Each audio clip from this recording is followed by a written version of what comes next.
Hello and welcome to Friends with Deficits. I'm your host, Adam Sultan, and I can't believe it's been 5 years. 5 years of the Friends with Deficits podcast. 5 years, what a surprise.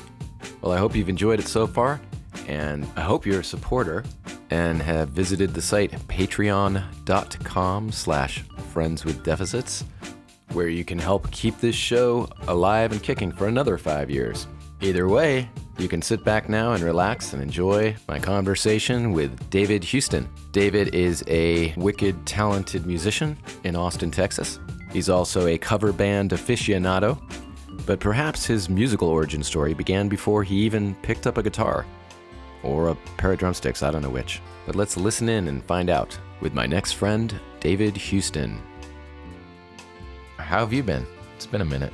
Yeah, not bad. I mean, just crazy busy. Life is alternately good and stressful, sometimes at the same time, but got a ton of irons in the fire. So, Are they all musical? Is that your thing? Yeah, pretty much. I had to walk away from a couple of projects I was involved with because I was just like, I don't have enough bandwidth. And in fact, I was even at that point when I was just like, I can't take on anymore. And then my buddy Matt, you probably know with Lobster, and who I've been in with for a while, about a year and a half ago, he became the drummer for the Eggmen. And just out of nowhere, he told me, hey, Ron is retiring. The Eggmen need a bass player. What do you think? And I thought, oh, man, on one hand, I can't take on anything else. On the other hand, you don't say no to that, so I'm an Eggman now. Which is the Beatles tribute. Yeah, they've been around for 30 years. We just did a 30th anniversary show in November, in fact, that I was lucky enough to be a part of. Yeah. Wow. And both you and Matt are involved? Yes. And as a matter of fact, that has started to really pick up steam again. And that Brass in Pocket, that's the Pretenders one. You're right. Is it out? Is it on hiatus or is it defunct? What's up? Again, about a year and a half ago seems to be the time for it. Actually, it was May of 2021. Sheila, who was our Chrissy Hind, she just kind of decided that she just didn't want to do it anymore. She just felt like she wasn't as into it as she had been when we first started.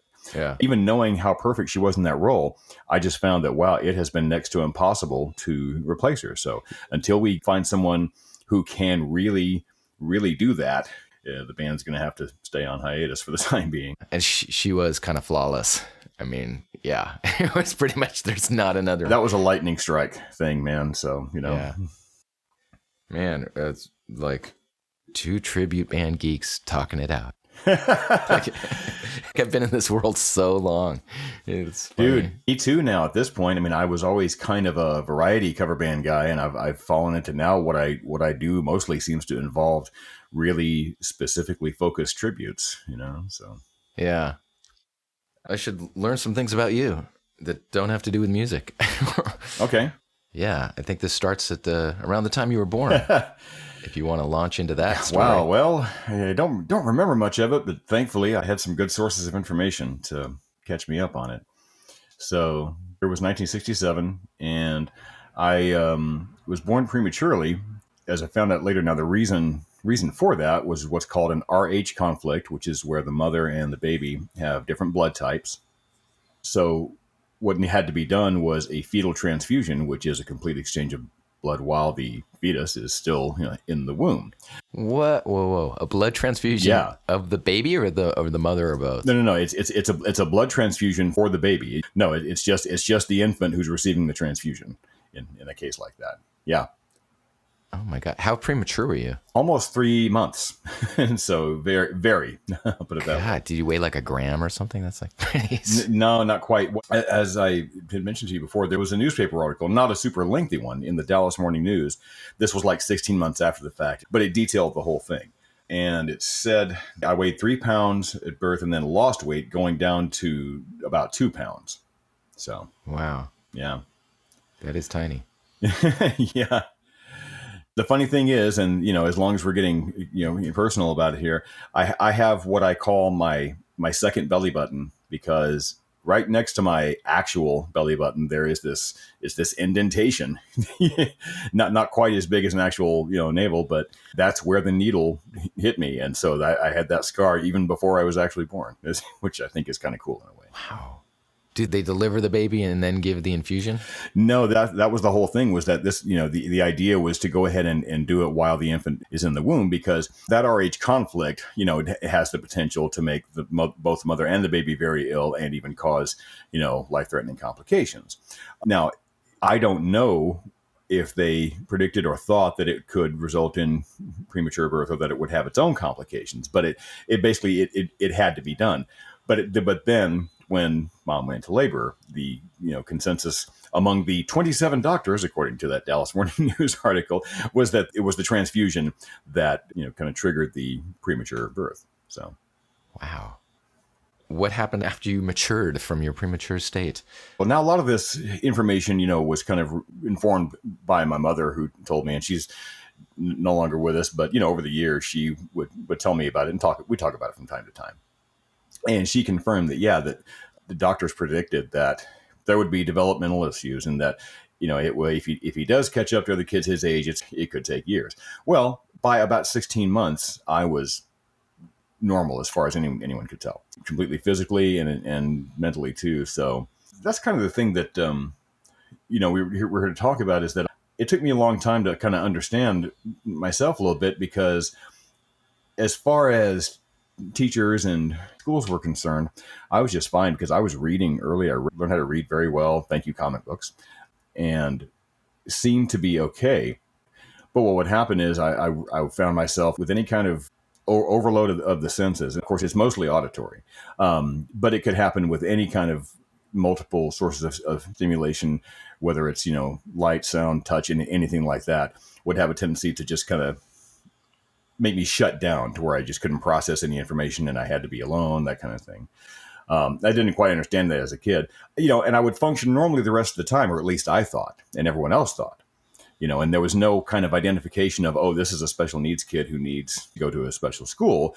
So I had this issue, but I was slipping through the cracks and nobody really understood it. Did you understand? Did it come on just at certain times, or were you just overloaded with sensory stimuli? Or here's the thing: most people understand how difficult it can be, to say, if you're in a crowded room, to differentiate between different conversations, especially depending on their proximity and volume and things like that. But as a kid, what would happen to me is, sometimes, eventually, even as a child, you kind of you tend to learn, like, okay, how to focus on, well, this is what I want to pay attention to. You can kind of tell your brain, hey, let's shut everything else out and just focus on this. Now, I've learned how to do that, but it took me a long time. Probably by the time I was in, my late teens, I kind of figured it out. But as a kid, I just could not focus. And it's not the same kind of lack of focus that people associate with what we now call ADHD, which was not a term that was known when I was a kid. I mean, I found this out later when I had some neurological evaluations done, but they said, yeah, this is definitely, this is a sensory input issue for you. Oh, okay. By the time I was old enough to understand those kind of concepts, probably around like 11 or 12, that's when they were able to explain it. Like, here's what's going on with you. Oh, okay. But still made it hard to function in some cases. Is it just a matter of processing multiple stimuli, or is it a matter of things seeming like louder or brighter or something like that?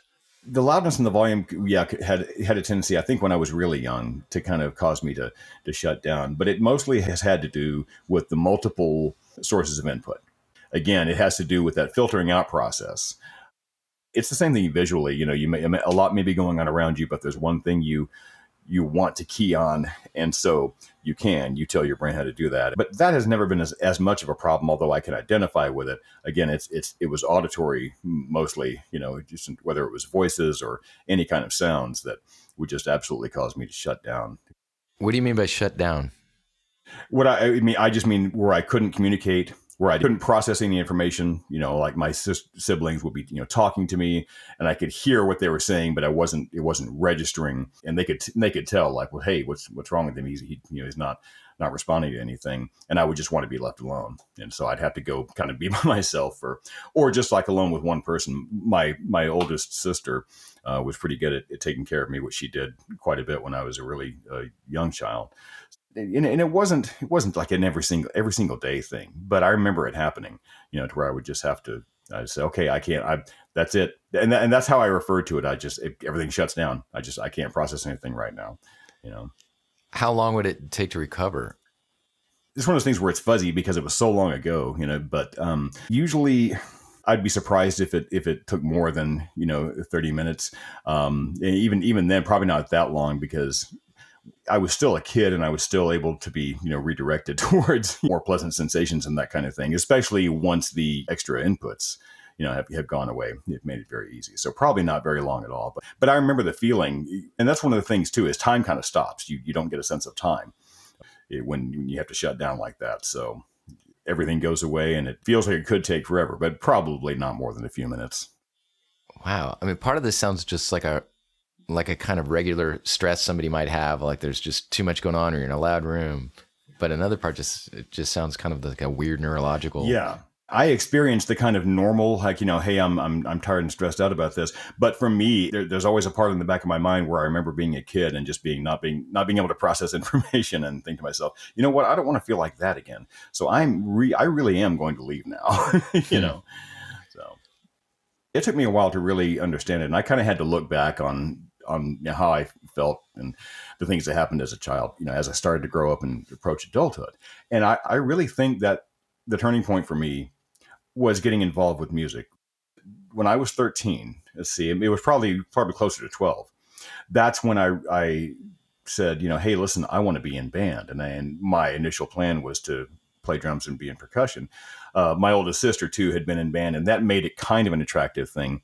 But there was something about the idea of playing music and being in band that was attractive. After I got into the band hall, there's a whole other story about how I ended up playing trombone instead of drums. But I would find myself in the band hall and you're hearing all these other instruments. You're having to pay attention to the director and listen to what he's telling you. You have all these multiple threads going on. You've got to think about tempo. You've got to think about, the pitch of the note you're playing and try to do that. And trying to weave all these things together. Now, it was difficult, but I realized much later on that when I'm in a musical setting, whether it was playing in, junior high band, whether it's playing in a band I'm in now, whether in rehearsal or performing, there's so many things going on. There's the drums, there's the tempo of the drums, there's certain harmonies, there's what I'm doing, there's 3 or 4 things that I've got to think about just for myself and what everybody else is doing. And I realized, you know what? I can process all of that. I can listen for everything. And that was the first time that I had ever felt the ability to take in multiple sources, especially auditory sources, and say, okay, you know what? I'm not overwhelmed and I can sort them all out.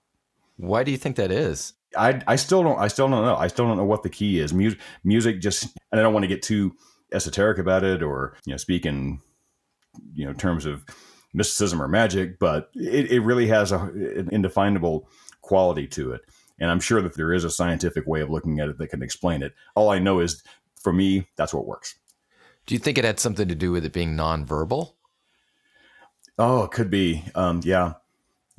Which is funny because I've always enjoyed reading and I've always had a facility with language and, conversation for the most part, except for when I decided it's time to leave, conversation. But it could be. I think, yeah, there's a different quality to the kind of information that you're receiving. When you're hearing music versus verbal communication. But mostly, again, with the verbal stuff, it just had to do with multiple threads at once. Imagine, like 3 or 4 people singing completely different songs. In most cases, you just say, okay, I find this annoying and I'm going to reduce it down to one. But as a kid, with the conversations, you often don't have ways to shut those things down except to say, I'm just going to withdraw into myself or go into a different physical space. Yeah. If you're at a party and you're talking to somebody and there's like several conversations going on and it's kind of all in a close proximity, are you going to feel that feeling like I gotta get out for some air, or is it just not going to be a problem because you can focus on that person? Or? What happens now as an adult is that I can focus for a good period of time, especially depending, on the quality of, like, say if I'm talking with one person and there's multiple things going on. Usually is not much of a problem for me to engage in that. But before too long, I'm going to have to get out because everything will start to seep in. And so I have to kind of really focus. It's a lot easier to do now, as an adult than it was as a young child. Your brain is just better able to do those things anyway.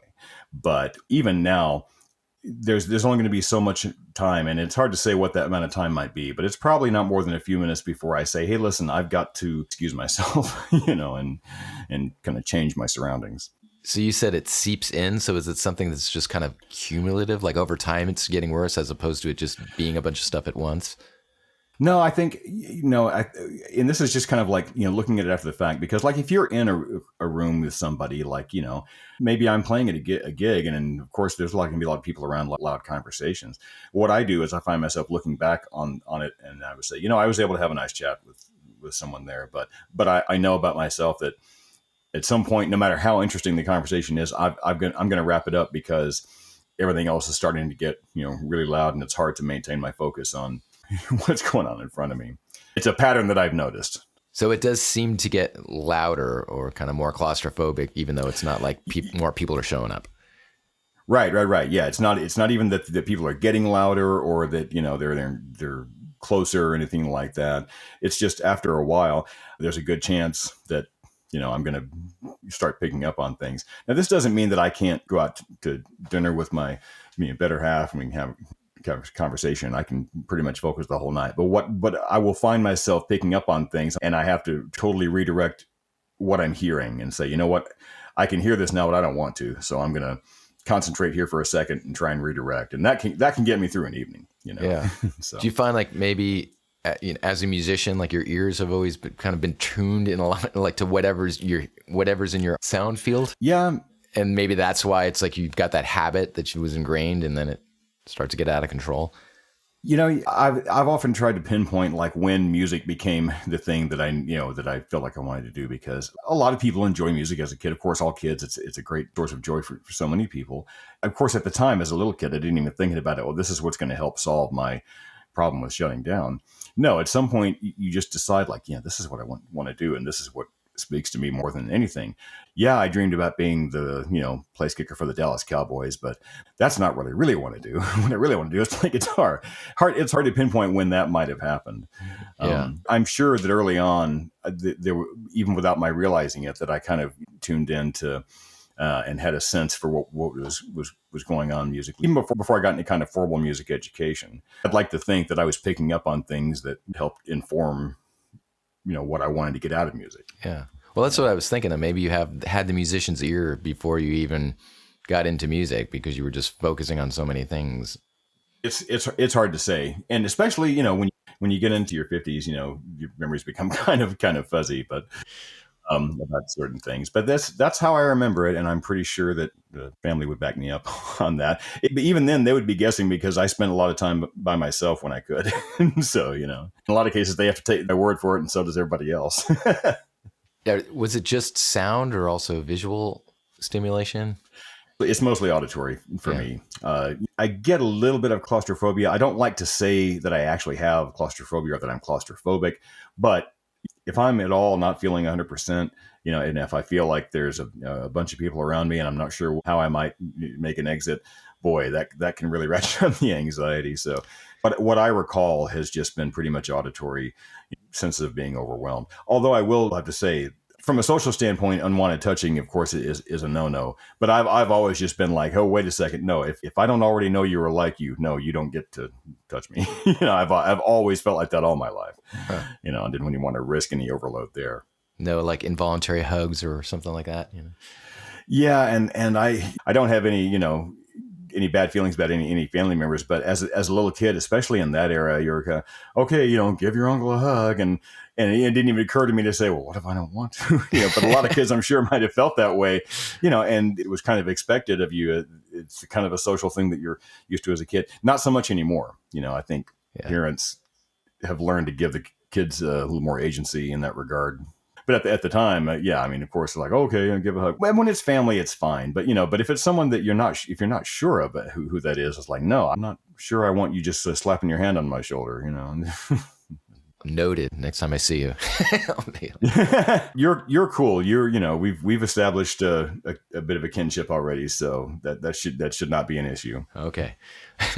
What about like if you are playing music for like a really long time in a rehearsal or something, or a gig, does it ever get like, there's so many instruments and, is it the same thing? Yeah. Sometimes like at the end, like towards the end of a rehearsal, even if I'm, protecting my hearing, or maybe it's an in-ear situation, but after a while, you just get, ear fatigue. And I don't think that I'm all that unique in that regard. Yeah. A lot of people experience that. You spend some time with headphones on. I used to work in radio. I spent time with headphones on, listening to music, mixing music. After a while, you get headphone fatigue, and you just want to get them off your head.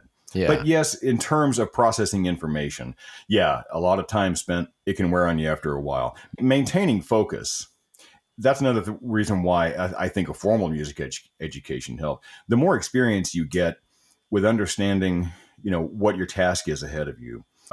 There were a few gigs where a band we had to play for 2.5 hours straight. Mm-hmm. And so you kind of have to draw on your well of reserves and focus, and you know what's going on. Well, the more that the more experience you have, the easier it is to get through that. Yeah, you're going to get tired at the end of it, and there's a possibility your focus could wander, but just experience helps you with that. That's what kind of helps get you over the finish line. But yeah, in rehearsal, sometimes I'll think to myself, okay, maybe there's something that we absolutely have to work on. But if I think to myself at all, it's like, I think we've kind of covered this, and hey, maybe we can call it right now. And sometimes I'll even just say, I had to learn to, just be honest about stuff. Like, listen, guys, my ears and my brain need a break right now. Yeah. And we can either take a break and say, okay, or let's call it for today. And that I found works best, rather than making up an excuse. Like, just tell them, no, hey, this has been great, but I'm done now. Does this start to feel like, though, you're the same, what you remember in the past of the kind of shutting down? I think what it is, I think that kind of thing, that little fear, it kind of sticks with you. I feel like I've overcome it, certainly, and I can remember it and I can put it in perspective. But on a certain level in your brain, it's going to be sitting there in your amygdala, I think, which is where, that kind of stuff is stored in your brain. And I think there's always kind of a tendency I have to, even if subconsciously, if I think anything's going to, send me back there, then nope. No, let's do something to avoid that. Right. But again, I mean, something that can overcome that is just like, for example, you have a task ahead of you. We have to work on these songs. You can kind of tell yourself, okay, you know what? That's going to help me put this aside, because I have something to focus on, and there are other people around me, and it's not just about me, and they need to get the work done too. So I'm gonna, soldier on, and I can usually draw on those kinds of things, and it is not a problem. Does this have a name? The term sensory processing disorder popped up, but the reason I don't want to give that too much credibility, even with that delivery, is that I don't think it appears in any of the major medical journals, like the DSM. Mm-hmm. For example, I'll take a little bit of a tangent. Another subject, and this is a totally different kind of subject, and I don't want us to get too far off track on, is things like what's called narcissistic personality disorder. Now, that is actually in, I think it's the DSM, but there are some psychologists who deal with personality and behavioral disorders who actually say, you know what, that should not be labeled a disorder, because there's no evidence-based form of treatment for it. It's not clear that it is a true disorder. Even people who have misophonia, which is where just certain sounds, like the scraping of a fork against a plate, can send people into a shutdown mode. They might experience that along with other sensory processing issues. It doesn't necessarily qualify as a disorder, and it may not be, certainly may not be debilitating enough to be a disease. So while you could say that it has a name, I'm hesitant to be a poster child for a particular name of a condition. It's just, right. In fact, I think it's better to just talk about, look, this is my experience with it. I'll leave it out of the title. Yeah. Does disorder imply that there is some kind of a cure for it, if you add the term disorder? Well, like I said, not so much the issue of a cure, but kind of the standard is there an evidence-based method of treatment?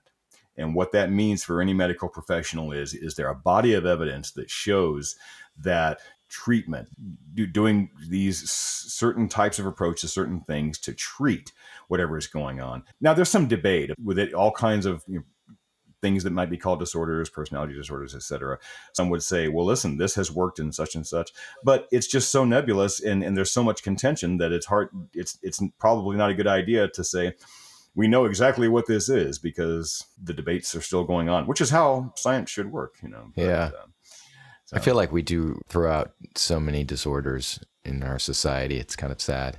You know, it's Yeah. like not feeling so good today disorder, you know.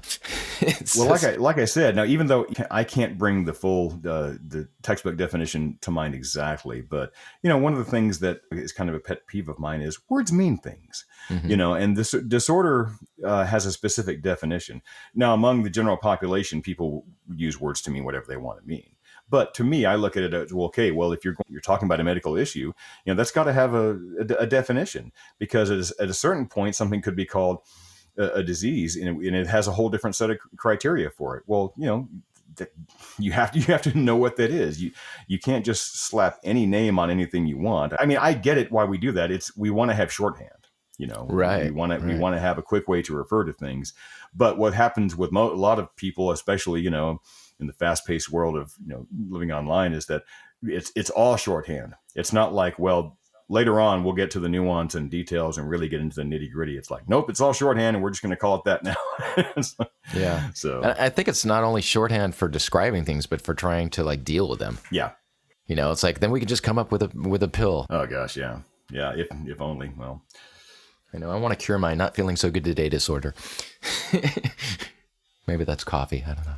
funny you mentioned that, because, you know, I've never really received any medication or been prescribed anything to help deal with that. You know, not even Xanax or narcotics or anything like that. I've had, you know, medications for other things such as, you know, depression for a short period of time. Although thankfully it's not an issue anymore where I have to have medication for it. That's another thing too, because without a specific diagnosis, you know, it would be a bad thing to say, well, let's try this chemical solution. Right. Let's maybe get a better baseline before we go down that road. You know, Yeah. Literally a baseline. If you were making a pun, I don't know, but I wasn't. music heals all wounds. It does a lot of good. I think it does. In my case, it also causes a lot of stress because I just can't stop joining bands. Apparently. I know, like, You would think someone who worries about sensory overload would not be in so many stupid bands and limit his overload. But what else are you in? What are you playing in currently? so right now, the 4 projects that I'm mainly focused on, I'm in the Eggmen, and it's a Beatles tribute band. So there's Mock Lobster, which we talked about. It's the B-52 tribute band. In both of those, I'm playing bass. Another band, which I'm also playing bass, is Yacht Z, which is a yacht rock tribute. That has taken a lot of time, and Focus still does, and we have to work on that a lot because the music is deceptively tricky. It's great, super easy to listen to, not super easy to play. Does Steely Dan make the cut for yacht rock? Yeah, especially certain Steely Dan songs. Like what? Or that you are playing? Well, for example, Peg would be one. Oh yeah. FM is another one that makes the cut. For my money, you could play the entire Asia album and it would make the cut for yacht rock. Yeah, that's true. That's about right. Yeah. So there's a 4th project also. I'm playing keyboards and a little bit of guitar, and it's an 80s alt new wave, not so much a tribute, but alt new wave cover band called War Camaro. So that's the one thing I'm doing now that doesn't involve bass. It's funny how that has worked out. But so those are the 4 things that I've got going on now. I do have another band called The Nightclub, which is really a variety cover band, and that band is really kind of built and designed for, you know, private events, weddings, corporate events, that kind of thing. But we don't have a lot of public dates on the calendar, and therefore not a rigorous rehearsal schedule. Whereas these other projects have needed more work, you know, on mine and others' parts, and they take up a lot more focus right now. Yeah. What's your primary instrument? Do you have one? You know, that's a good question because, like I said, most of the time I'm playing bass these days. There was a period from about the late 90s through about 2011 where I wasn't really pursuing music as a career. I would play my acoustic guitar at home and stuff. It wasn't really out in the scene, didn't really know anybody. I hadn't played bass in many years, you know, since college in jazz band. And it wasn't really something that was on my mind. I was like, I kind of did a dare to myself. You know what? I wonder if I got a bass, if I could just pick it up and play, and maybe play in a cover band and maybe have fun. We'll make a little money. Totally vague notions. I was so out of the scene, didn't really know what was going on. But it took me almost no time to get a gig, and I've been playing gigs mostly on bass ever since. So I guess bass is probably my primary instrument. For the longest time, I thought of myself as a guitarist because that's what I started with in my mid-teens. But Mhm. really, as a professional musician, most of what I've done has been on the bass. So Huh. Yeah, I thought of you as a guitarist. Do you play drums also? I do, yeah. Wow. Yeah. What's the trombone story? Is that interesting? The trombone story is that okay, we're going back to junior high band now, Right. right? I think because that's when I brought it up. Yeah. Okay, well, before getting into junior high, I had decided like long before that I wanted to be a drummer. I had managed to secure a pair of drumsticks, although I could not talk my parents into getting me a drum set. They didn't, but it didn't matter. And that's when I realized it was like, well, you know what? Well, I'm still playing on coffee cans. I still have these drumsticks, so I want to learn how to really, really, really play the drums.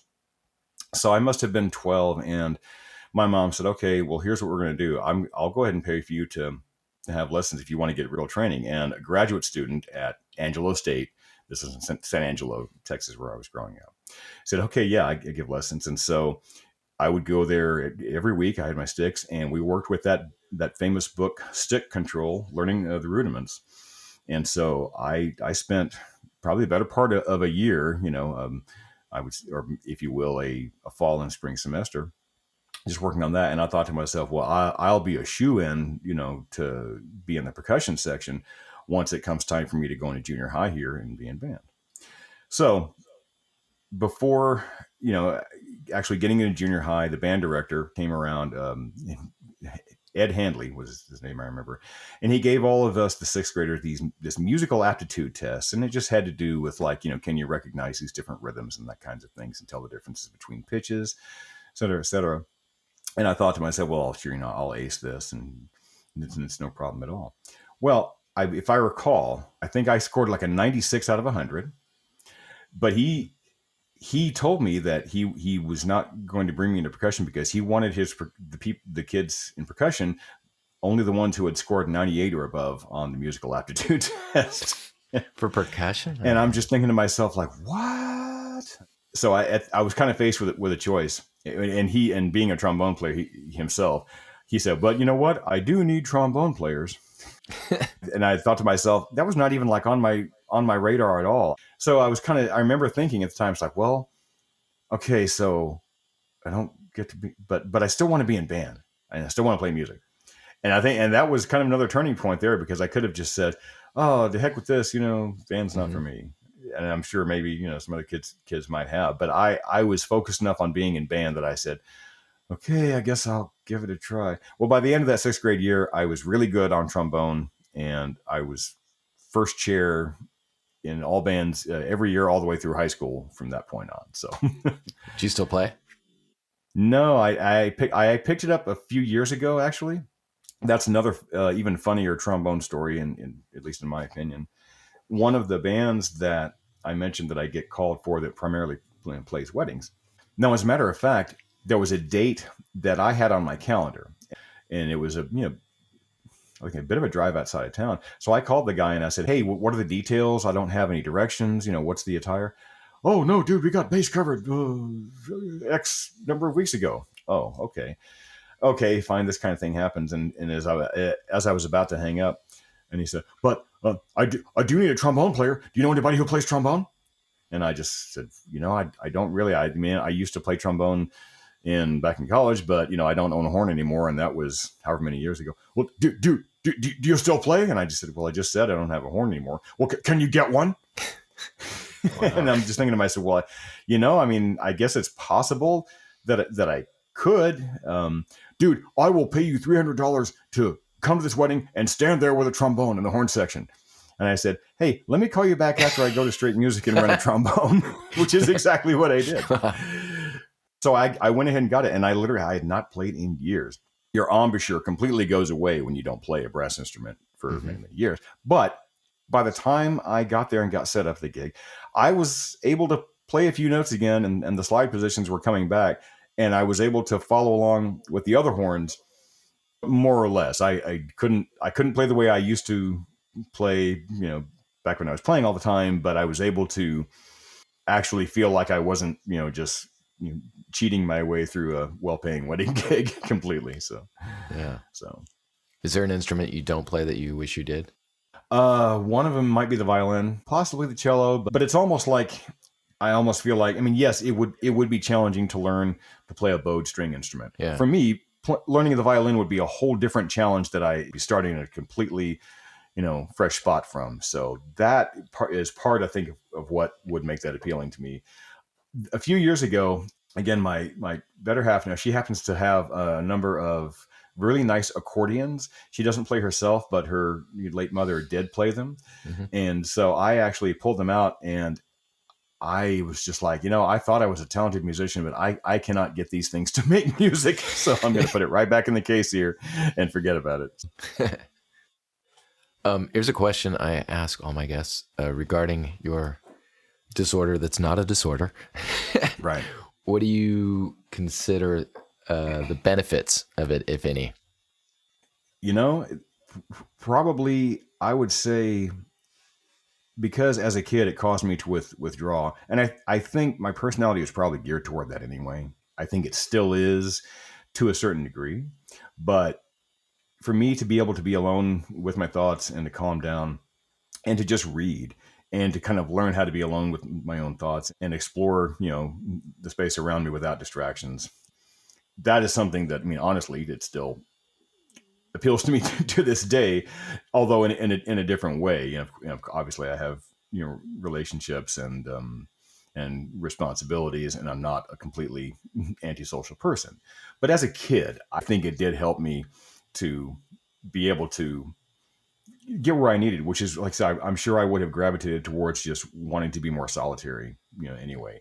Like I said, I'm not antisocial, but I never have felt like I, had to be a social butterfly, especially as a kid. That I was more than happy if I didn't have anything, bothering me, anything overloading me, if I could just be left alone to mostly to read or to, play with whatever. That was just the best possible way for me to be, Cool. Yeah. I mentioned the keyboards. When you talk about instruments that you wish I could play, I actually had the opportunity to play a gig.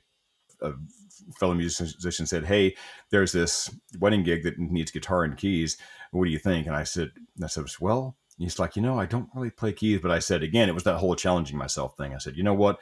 I'll do it." And I went and got a much more professional board, and I said, "Okay, I'm going to work on this." And so for about the last year and a half, I've been playing more earnestly and actually learned how to truly play keyboard pieces and get my hands going where I need to. So I feel like I'm making up for lost time, because it's such a common thing among musicians, even if it's not their primary instrument, to have some facility with the piano or with keyboards.